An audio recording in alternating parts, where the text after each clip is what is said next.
seria o papel do prefeito Manga, né, que é atribuído a ele como cabeça dessa organização? É interessante porque o senhor está falando aí, olha, por trás do prefeito Manga tem muito mais do que um TikToker que se autoproclama missionário. Ele é uma infiltração do crime organizado, e foi isso que a matéria que eu e o Lourenço trouxemos também sobre o Nicolas Ferreira. A gente tem a visão de que o Nicolas Ferreira é um fenômeno de rede social, isso é apenas um método. O que ficou provado para a gente nessa matéria é que ele tinha vinculações diretas com a máfia do cartel de combustíveis, pessoas condenadas, né? Apadrinhado, ele é um apadrinhado do crime organizado. Eu entendo que você está falando que o Manga também era.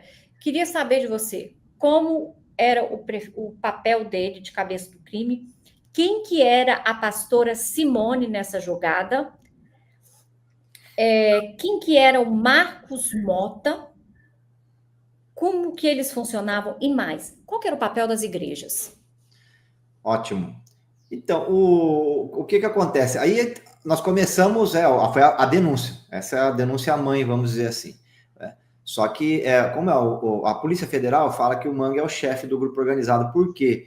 Porque o contrato que foi feito com a empresa que tem sede lá em Niterói, mas tem ramificação no Brasil inteiro, a ACN, depois que mudou o nome para IASA, aqui em Sorocaba, para administrar essas UPAs e UPHs, o Manga já na eleição, e depois antes da empresa, porque a prefeitura, para contratar, ela tem que fazer um edital de chamamento, e várias entidades podem se habilitar ali. E é curioso que vazou aqui na imprensa parte do inquérito da Polícia Federal, em que um zap do Manga, antes do edital acontecer, ou seja, em tese era impossível alguém saber quem venceria. E ele já sabia que iria vencer esse grupo criminoso dessa empresa ACN, não é? Então, por isso que a Polícia Federal acabou que jogando foco nele, por quê? Porque antes da empresa assumir a UPA, ele já sabia que ela ia assumir, e já tinha também uma conversa gravada, não é? Dos caras dizendo que iam vir para Sorocaba. Então, a partir daí, falou, o Manga tá. Aí, como ele tem foro de prerrogativa, por isso que subiu a questão para o Tribunal Regional Federal da Terceira Região, como prefeito, né? O foro para investigar ele é a partir da segunda instância. Aí que acontece? O volume de dinheiro é muito grande. Tá? E hoje, os órgãos de controle no Brasil, e isso é um trabalho dos 2 mandatos do presidente Lula, do mandato da presidenta Dilma, avançamos muito no Brasil em matéria de controle. Né? Inclusive, era um dos lemas do PT nos anos 90, o combate à corrupção. Então, a Polícia Federal tem muito jovem hoje preparado, que passou nos concursos, o Ministério Público Federal tem muitos instrumentos, o COAF avançou muito a receita, e a bandidagem sabe disso. Né? Tanto sabem que querem, inclusive, quebrar o foro agora do STF, porque o STF hoje tem instrumentos para julgar as coisas mais rápido. Então, o que eles fizeram aqui em Sorocaba? O Manga fez? Ele arrumou um empresário, Sara, para poder lavar o dinheiro dele. Esse é o papel do Mote. Então, o Mote comprou aí, não é uma casa, dezenas de imóveis na cidade. Inclusive, as pessoas que venderam estão sendo chamadas. Essa semana aqui na Polícia Federal nós vamos ter o depoimento lá de muitas pessoas que venderam imóveis para o Mote. Algumas vendas, inclusive a venda da casa, né? O Manga comprou uma casa e pagou em parte com dinheiro vivo.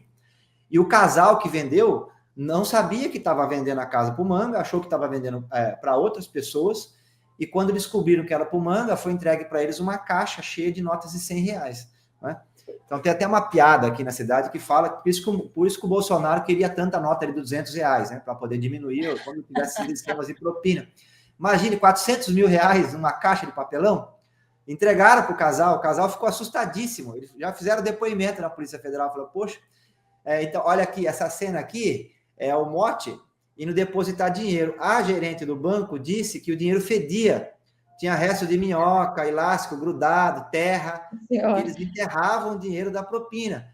Por quê? Porque eles, claro, queriam evitar as transferências diretas. Eles enterravam o dinheiro da propina. Enterravam o dinheiro da propina. Ocorre um boato aqui em Sorocaba que deve ter mais dinheiro enterrado aí, viu? Tem vários depoimentos. A Polícia Federal segue colhendo depoimentos. Nós vamos ter aí, além da instalação da CPI na terça-feira na Câmara Municipal, a Polícia Federal segue trabalhando com força em Sorocaba para produzir ainda mais provas, e também, minha avaliação, nós temos outros inquéritos aí, porque tem muita gente envolvida, não era só o Manga, o pastor, a mulher do pastor, que quem seria também envolvido? O papel do pastor uma coisa que, inclusive, saiu do meu radar, viu? Eu confesso, eles são todos ignorantes, pessoas que não gostam de ler. Você vê eles falando assim, dá até uma dó, sabe? É uma tragédia no Brasil, não é? A gente tem que avançar nesse sentido, né? Mas é assim, a extrema-direita é de uma situação, né? De ensino fundamental, assim, terraplanista no governo, entendeu? Os caras montaram um governo aqui que é um negócio de louco, entendeu? Assim, não tem ninguém de universidade nenhuma. E como era, na época, né? Nós vivemos aquele período PSDB, PT, tinha uma discussão de mais Estado, menos Estado. Geralmente tinha, aqui em Sorocaba teve muito tempo de administração do PSDB, e a gente na oposição, você tinha professores das universidades que ocupavam as secretarias, dava até para ter uma reunião, fazer uma audiência, discutir os temas e tal. E, então, foi um empobrecimento do espaço público e mostra um pouco também do que... Aqui isso começou antes, né? Mas o Bolsonaro depois veio e aí acabou com... a situação foi no limite, né? Mas, enfim, qual que era a questão da religião aí? O Manga abriu uma igreja com esse parente o cunhado dele em São Paulo, e aí saiu do radar, porque se ele usasse a Mundial aqui em Sorocaba para lavar o dinheiro, estava todo mundo de olho, né? Eu, inclusive, monitorando isso, sempre indo nos cartórios, ver essa questão dos imóveis, porque o boato que estava... Eu estava olhando os contratos, não é só esse, tá? A Secretaria de Educação em Sorocaba, se quiser que eu falo, gente, nós estamos falando aqui por baixo, assim, uns 40, 50 contratos superfaturados, tá? O Manga está com as contas bloqueadas por conta do escândalo do kit robótica. O robozinho lá, eles compravam por R$70 na internet e vendiam para o governo dele por 700. Lembra que teve o escândalo nacional do kit robótica? Sorocaba teve também. Aqui, Sara, eles chegaram a ter a pachorra de comprar o CD Palavra Cantada, mais de 20 milhões para a rede municipal, nem aparelho de CD tem na rede municipal. E as músicas do grupo Palavra Cantada, que são lindas, inclusive, elas estão disponíveis no YouTube, não precisa pagar. Então, assim, aqui a bandalheira foi... E o que eles fizeram? Eles montaram uma igreja nova na cidade de São Paulo. Como que é o nome dessa igreja? Do Santo dos Últimos Dias, tem um nome comprido. Dos Mormons, né? Santos dos Últimos Dias, dos Mormons. Montaram uma igreja, mas assim... Americana. Puseram nome fantasia lá, não tem nem pior, não tem nada, é só para... Tanto é que a Polícia Federal foi lá na sede e pegaram no bagageiro do carro 1.700.000. Entendeu? Montaram uma igreja, porque ele é da Igreja Mundial, né? Ele, a mulher, eles são da Igreja Mundial. Entendeu? A base, vamos dizer assim, a primeira base mais fiel ao Manga aqui na cidade é da Igreja Mundial. Eles montaram uma outra em São Paulo para poder lavar o dinheiro. Então, duas formas de lavar o dinheiro. Uma, o empresário, segundo a investigação da Polícia Federal. Duas, segundo a investigação da Polícia Federal, essa igreja em São Paulo, que quem tocava a igreja, né, o marido e a mulher dele, né, o casal, cuja a mulher é a irmã da mulher do Manga. Era um negócio de família, né? Isso, pessoas tiraram de Sorocaba para sair do radar, colocam em São Paulo. Então, assim, e agora, como é que voltava esse dinheiro, né? Esse dinheiro voltava na compra de imóveis e na conta. Foi achada na casa desse pastor de São Paulo, que lavava o dinheiro com Manga, uma planilha. Uma planilha? Acharam uma planilha com nomes de várias empresas de Sorocaba. Por isso que, em minha avaliação, nós temos mais inquéritos aí. Só o consórcio do transporte aqui tem lá na planilha, lá 400 mil. Discussão é quem monta uma planilha, não monta uma planilha anual. Se for mensal, nós estamos falando aí de quase 2 milhões de reais de propina por mês. Entendeu? Então, assim, é uma escalada... Tudo tinha propina, né? Então, assim, muito...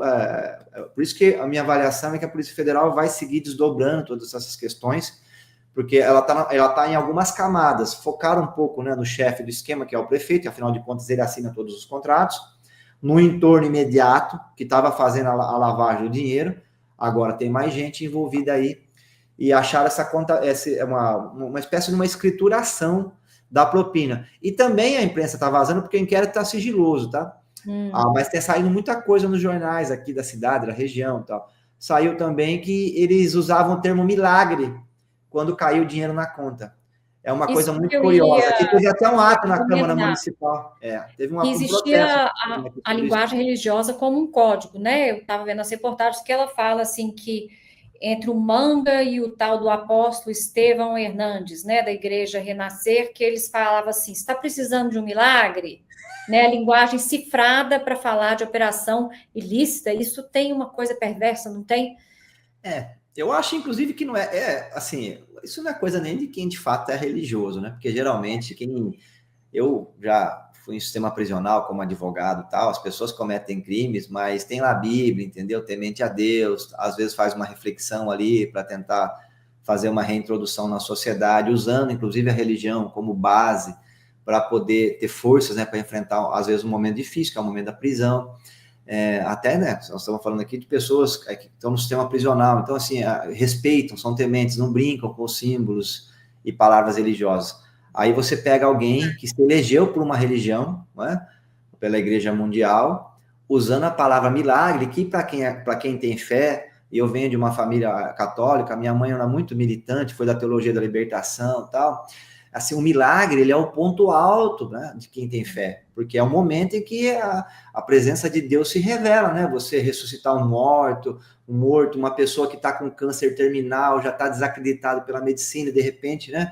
Para quem tem fé, é o momento da manifestação divina. Então, você transformar essa palavra, que carregada dessa simbologia, uma palavra pesadíssima, e convertê-la em mensagem cifrada para receber propina, revela muito sobre a organização criminosa. De fato, de religião, eles estavam só... Na verdade, são estelionatários que usam a religião para enrolar a população, assim, na acepção mais tosca da palavra. Desacralizando, né, a fé alheia, desacralizando o que é o mais íntimo da pessoa, que é a fé. A fé é uma coisa muito íntima, e usa quando a fala ao religião. coletivo,